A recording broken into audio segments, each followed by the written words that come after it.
Praise the Lord. दोस्तों, हम आपका स्वागत करते हैं आज रात की प्रार्थना में। और आज मैं आपसे बात करना चाहता हूं कि आपके पाप क्षमा हो गए हैं। बहुत से भाई बहन हैं जो अपने जीवन में विश्वास करते हैं, लेकिन उनके मन में ये बात बनी रहती है कि परमेश्वर ने मेरे गुनाहों को माफ नहीं किया, क्योंकि मेरे गुनाह बहुत अधिक हैं, मेरे पाप बहुत अधिक हैं, मैं गलत काम मैंने बहुत अधिक किए हैं, इसलिए उनकी सजा मुझे मिल रही है, या फिर उनके कारण मेरे जीवन में प्रॉब्लम है। वो इस बात पर यकीन नहीं कर पाते हैं कि उनके गुनाह विश्वास करने के द्वारा माफ कर दिए गए हैं।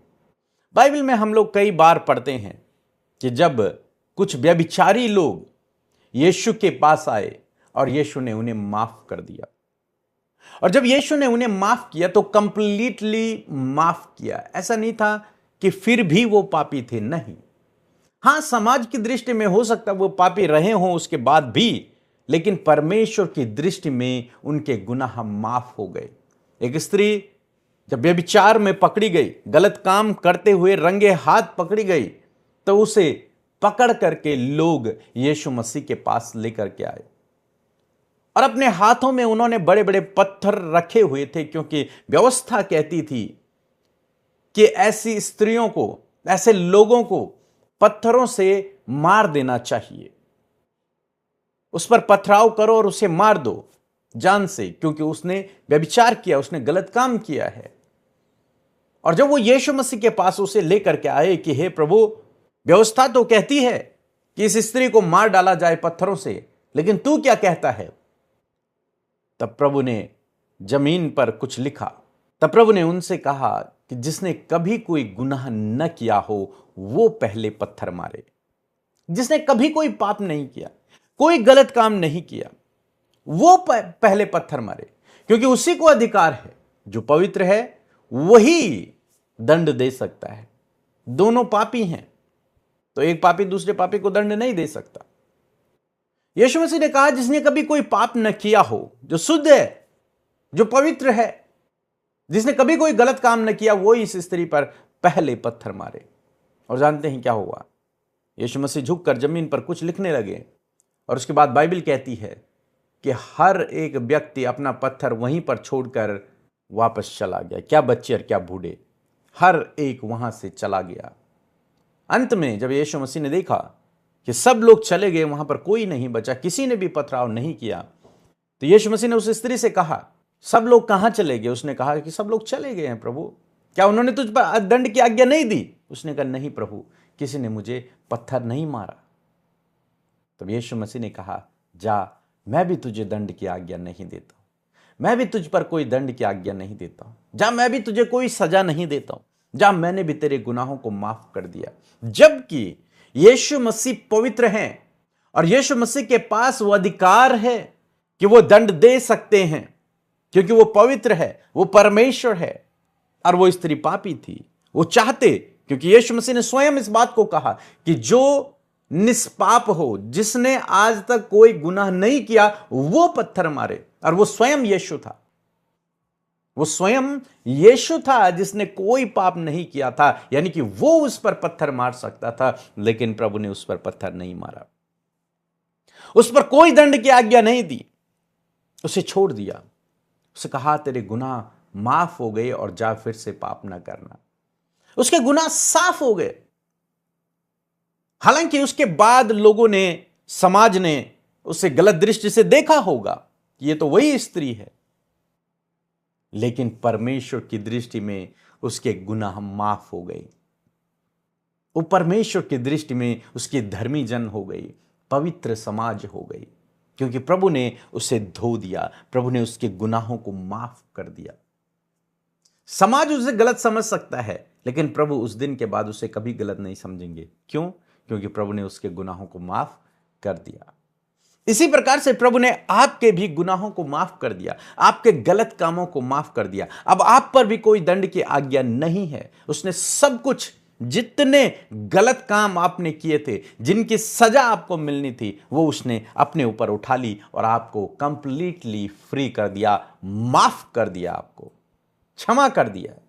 अब आपके ऊपर कोई पाप नहीं है, और कोई पाप का दंड आपको नहीं मिलेगा। उस स्त्री की तरह आपके गुनाह माफ हो चुके हैं। अब चाहे लोग आपको गलत समझें, लेकिन परमेश्वर आपको कभी भी गलत नहीं समझेंगे। जानते हैं क्यों? बाइबल कहती है, इब्रानियों की किताब उसका 10 अध्याय 17 पद लिखा है, फिर वह यह कहता है कि मैं उनके पापों को और उनके अधर्म के कामों को फिर कभी स्मरण न करूंगा। मैंने उन्हें माफ कर दिया है। अब मैं उनके गलत कामों को, उनके पापों को कभी भी याद नहीं करूंगा। परमेश्वर आपके गलत कामों को अब याद नहीं करते। जानते हैं क्यों? क्योंकि आपने प्रभु पर विश्वास किया और उसने आपको माफ कर दिया है। क्योंकि प्रभु यीशु मसीह ने आपके बदले, आपके गुनाहों के बदले की सजा अपने ऊपर ले ली। अब जब परमेश्वर आपको देखते हैं तो वो केवल आपको नहीं देखते, बल्कि आपको यीशु के लहू से धुला हुआ, साफ, पवित्र देखते हैं। क्योंकि आप प्रभु यीशु मसीह के लहू से धुल चुके हैं, आपके गुनाह माफ हो चुके हैं। इसलिए अब इस ग्लानि भावना में न जिए कि मैंने तो बहुत गलत काम किए थे, वो माफ नहीं हुए हैं, फिर उनकी सजा मुझे मिलेगी या फिर मिल रही है। नहीं, आपके गुनाह बाइबल के अनुसार, आपके पाप सारे माफ हो चुके हैं, वो साफ हो चुके हैं। आप परमेश्वर की दृष्टि में पवित्र हैं, उसकी संतान हैं। सो मैं आशा करता हूं आप समझ गए होंगे कि आपके सारे गुनाह, सारे पाप माफ हो चुके हैं। सो प्रभु आपको इस वचन के द्वारा बहुतायत से आशीष दे। और आप लोगों के लिए खुशखबरी, एक सूचना मैं आपको देना चाहूंगा। यदि आप उत्तराखंड से हैं तो पौड़ी गढ़वाल मेथोडिस्ट चर्च में 3 दिन की कन्वेंशन हो रही है। 17, 18, 19 जून को हम लोग पौड़ी में होंगे, मेथोडिस्ट चर्च में होंगे। और मैं आपसे कहना चाहूंगा कि अधिक से अधिक संख्या में वहां पर पहुंचें, अपने दोस्तों को, अपने रिश्तेदारों को, अपने जान पहचान वालों को बताएं और उस जगह पर पहुंचें, उस चर्च में पहुंचें। मेरा विश्वास है यदि आप बीमार हैं तो आप चंगाई को पाएंगे, आप किसी बंधन में हैं तो आप छुटकारे को पाएंगे, आप किसी भी प्रॉब्लम में हैं, उस मीटिंग के द्वारा परमेश्वर आपके लिए मार्ग खोलेगा और आपको हर एक समस्या से दूर करेगा, आपको आत्मिक रूप से मजबूत करेगा, आप आत्मिक रूप से बलवंत होंगे। और हम लोग आपके लिए उस मीटिंग में प्रार्थना करेंगे, स्पेशल ले हैंड आपके लिए प्रार्थना होगी। इसलिए यदि आप उत्तराखंड से हैं, पौड़ी के आसपास के क्षेत्रों से हैं, तो समय निकालें, 17, 18, 19 जून को जरूर से इस मीटिंग में पहुंचें। शाम के समय की मीटिंग है, आप जरूर से आएं। अपने दोस्तों को, अपने रिश्तेदारों को, अपने जान पहचान वालों को, अपने चर्च वालों को बताएं और इस मीटिंग में लेकर के आएं। यदि आप बीमार हैं, परेशान हैं, दुखी हैं, निराश हैं, प्रभु में आगे बढ़ना चाहते हैं, विश्वास में बढ़ना चाहते हैं, आत्मिक उन्नति करना चाहते हैं, तो इस मीटिंग में जरूर से शामिल हुए। परमेश्वर आपके जीवन में बड़े बड़े कामों को करेगा। प्रेज द लॉर्ड, जय मसीह की। मेरा नाम मनोज कुमार है। मैं उत्तर प्रदेश गाजीपुर का रहने वाला हूँ। मेरी एक गवाही है। मेरी छोटी बहन थी जिनको जमीन घर बनाने के लिए चाहिए था, पर मिल नहीं रहा था। मैंने एक बार प्रेयर टावर में प्रार्थना रिक्वेस्ट भेजा था और उन्हें जमीन अच्छी जगह मिला और उनके जमीन का कागज भी आ गया है। मैं अमृता सिस्टर, पीके ब्रदर और सारी टीम का धन्यवाद करता हूँ कि आप लोग सभी के लिए प्रेयर करते हैं और परमेश्वर बहुतायत से आप सभी को आगे बढ़ाए। जय मसीह की। आइए मिलकर हम प्रार्थना करें। धन्यवाद धन्यवाद धन्यवाद करते हैं जीवित, अनुग्रहकारी, दयालु पिता। हम आपका आदर सम्मान, आपकी तारीफ करते हैं। धन्यवाद करते हैं आज की खूबसूरत शाम के लिए जो आपने हमारे जीवनों में दी है। आज जितने भी लोग हमारे साथ प्रार्थना में जुड़े हैं प्रभु, हर एक व्यक्ति आपके लिए स्पेशल है, कीमती है प्रभु, क्योंकि उनकी विनती, उनके निवेदन सुनने के लिए आप तैयार है परमेश्वर। आपकी उपस्थिति प्रभु जी जब हमारे मध्य में है प्रभु, उस उपस्थिति के लिए प्रभु हम आपका धन्यवाद करते हैं। और जितने भी लोग प्रभु देश विदेशों से प्रभु इस प्रार्थना का हिस्सा हैं प्रभु, धन्यवाद कि हर एक व्यक्ति के साथ तेरी उपस्थिति है। हर एक जन को प्रभु इस समय आपका पवित्र आत्मा लीड कर रहा है प्रभु। आपकी असीम शांति, आपका जॉय प्रभु, आपका आनंद परमेश्वर हर एक व्यक्ति इस समय महसूस करे प्रभु। हर एक निराशा, हर एक दुख यीशु के नाम में निकल कर जाए। मैं प्रार्थना करती हूँ प्रभु, हर एक का ध्यान सिर्फ और सिर्फ तेरी ओर पिता। डाइवर्ट करने वाले थॉट्स को यीशु के नाम में कैंसिल करते हैं। उदास करने वाले, प्रार्थना से रोकने वाले, हर एक बात से ध्यान को डिस्ट्रैक्ट करने वाली बातों को यीशु के नाम में कैंसिल करते हैं प्रभु। पवित्र आत्मा हर एक के ऊपर कब्जा करे, छोटे से लेकर बड़े तक हर एक व्यक्ति के ऊपर परमेश्वर आप कब्जा करें प्रभु जी। पिता इनके मन को शुद्ध करें प्रभु पिता, इनके मन को शुद्ध करें, इनके मन में प्रभु तसल्ली और चैन को दे परमेश्वर। मैं धन्यवाद करती हूँ आज की शाम प्रभु तूने हर एक व्यक्ति को तैयार किया प्रभु इस फेलोशिप के लिए, कि इस फेलोशिप के द्वारा प्रभु आप उनके जीवन में कार्य करें, आप अपने वचन के द्वारा उनसे बातचीत करें। और मैं धन्यवाद करती हूँ कि आपने अपने वचन से आपके लोगों से बातचीत किया है, अपनी बातों को उन पर प्रकट किया है। आपने लोगों के लिए प्रभु तूने अपने वचन से बहुत सी बातों को निकाल कर दिया है। मैं धन्यवाद करती हूँ प्रभु जी आज के वचन के लिए प्रभु, जब तूने अपने वचन से बातचीत किया प्रभु, हम तेरे कीमती और प्रभु अद्भुत वचन के लिए धन्यवाद करते प्रभु। ये वचन आपके लोगों के लाइफ में कार्य करे प्रभु, उनके लाइफ को ट्रांसफॉर्म करे प्रभु, उनके प्रभु लाइफ को चेंज करे परमेश्वर पिता, क्योंकि तेरा वचन हर दिन प्रभु जी नए बदलाव को प्रभु तेरे लोगों के जीवन में, उनके परिवारों में, उनके पर्सनल लाइफ में लेकर आता है। और मैं धन्यवाद करती हूँ प्रभु, यदि दिन भर में कोई भी ऐसी गलती, कोई भी ऐसा गुनाह यदि हम सबसे हुआ है प्रभु, तो उन बातों को एक्सेप्ट करते, मानते प्रभु और कहते प्रभु आज जितने लोगों ने अपने गुनाहों को आपके आगे माना है प्रभु तूने उन्हें क्षमा किया। मैं धन्यवाद करती हूँ, धन्यवाद देते हैं पिता कि सच में आज हमने वचन में सीखा प्रभु कि तू अपने लोगों को गुनाहों को प्रभु जब माफ करता है तो उन्हें कभी भी स्मरण नहीं करता। जिस प्रकार प्रभु जी उस व्यभिचारी स्त्री के पिता गुनाहों को तूने माफ किया परमेश्वर, उसी प्रकार प्रभु यदि आज कोई भी गुनाह में, बंधनों में और गलत कामों में पड़े प्रभु तो उन्हें क्षमा कर प्रभु। और पिता परमेश्वर यदि वो ऐसी गिल्ट भावना में जी रहे हैं प्रभु कि उनके अपराध बड़े हैं या फिर प्रभु उन्हें क्षमा नहीं करेगा, ऐसी गिल्ट भरी जो भावनाएं परमेश्वर प्रभु आपके लोगों के अंदर पैदा हो रही हैं पिता, यीशु के नाम में इसी वक्त वो बातें चली जाएं यीशु के नाम में। परमेश्वर प्रभु तूने कहा है प्रभु कि तू अपने लोगों को माफ करता है और उनके गुनाहों को फिर कभी स्मरण नहीं करता।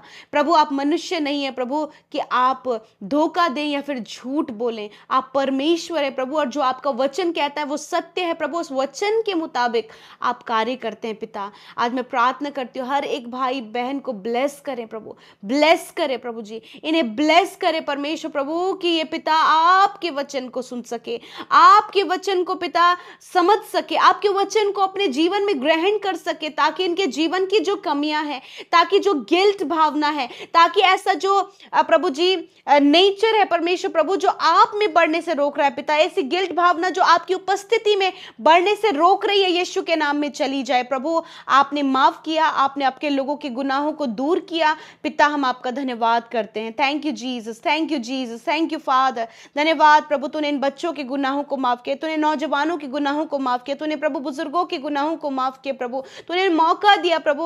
और सच में पिता जब पिता इन्हें लगता है इनसे बहुत बड़ी गलती है, परंतु प्रभु जब इन्होंने तेरे सम्मुख उन बातों को रखा, पश्चाताप किया, तो प्रभु तूने उन गुनाहों को उनके जीवन से मिटा दिया प्रभु। और अब प्रभु तू उन्हें गुनहगार की दृष्टि से नहीं देखता पिता।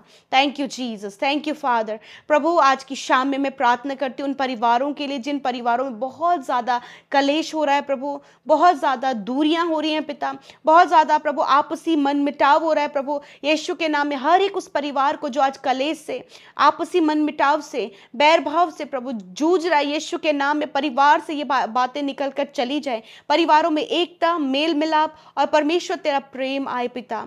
धन्यवाद। आज जितने भी बच्चे, नौजवान और जो कोई भी प्रभु नशे की बुरी लत में पाए जाते, जिनका जीवन उस नशे के द्वारा बर्बाद हो रहा है प्रभु, यीशु मसीह नासरी के नाम से इसी समय प्रभु उस नशे की बुरी लत को हम कमांड करते हैं, जाओ यीशु के नाम में, live in the name of Jesus. इन नौजवान बच्चों को छोड़कर जाओ यीशु के नाम में, इसी समय इन भाई बहनों को छोड़कर जाओ यीशु के नाम में, हर प्रकार की बुरी लत जाओ यीशु के नाम में, आजाद हो यीशु के नाम में। ये बुरी लत जो परिवारों को बर्बाद, बच्चों को, शरीरों को बर्बाद कर रहा है, यीशु के नाम में हम कमांड करते हैं, जाओ इन द नेम ऑफ जीसस। धन्यवाद प्रभु, आजाद कर प्रभु, जो छोड़ना चाहते, जो छूटना चाहते प्रभु उनकी सहायता कर कि प्रभु वो बाहर निकल सके पिता। मैं प्रार्थना करती हूँ आज जो कर्जे में प्रभु बहुत ज्यादा डूबे हैं, यीशु के नाम में सारा कर्जा इन भाई बहनों से, इनके परिवार से, इनके बच्चों की लाइफ से चला जाए प्रभु। आर्थिक तंगियां यीशु के नाम में जाए, दरिद्रता, गरीबी इनके जीवन से जाए प्रभु पिता, अपने महिमा में धन से, हाँ प्रभु अपने भंडार से परमेश्वर, उत्तम रूपी भंडार से प्रभु तू अपने लोगों की जरूरत को पूरा कर।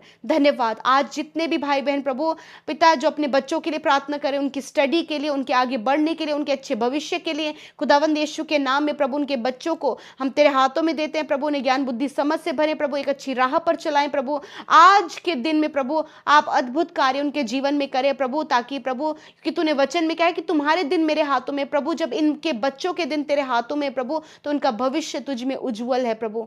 धन्यवाद। आज जो भी डिप्रेशन में प्रभु, लव अफेयर्स के कारण प्रभु, कुछ घटी कमी होने के कारण, या फिर नुकसान होने के कारण, या फिर कुछ भी गलत होने के कारण प्रभु, बहुत से लोग आज डिप्रेशन का सामना कर रहे हैं प्रभु। यीशु के नाम में वो डिप्रेशन के अगेंस्ट में प्रभु, हम यीशु आपके वचन को कमांड करते हैं, हम आज्ञा देते। तूने कहा यदि तुम पहाड़ से कहो उखड़ जाओ और समुद्र में जा पड़, तो तुम्हारे लिए हो जाएगा। यीशु के नाम में मैं डिप्रेशन को, एंजाइटी को, डर को, हर एक दुष्ट को और दुष्ट के अंधकार की शक्तियों को यीशु के नाम में आज्ञा देती